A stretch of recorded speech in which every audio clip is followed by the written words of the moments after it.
When you are requesting a coaching session from your AI coach, it is not always necessary for you to type in what it is that you are looking to get coached on.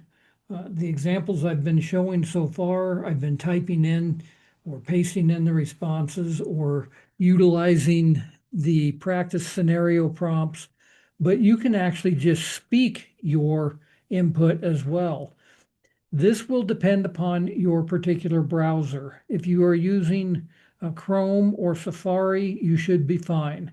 Some of the other browsers may not support speech input, but all you have to do is click on the microphone icon and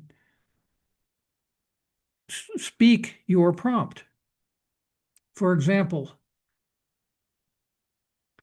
can you evaluate my speech and let me know what I can do to improve it?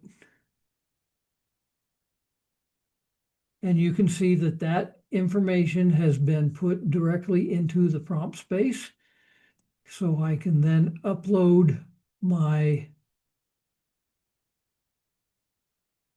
speaking video and get the feedback that I want from it.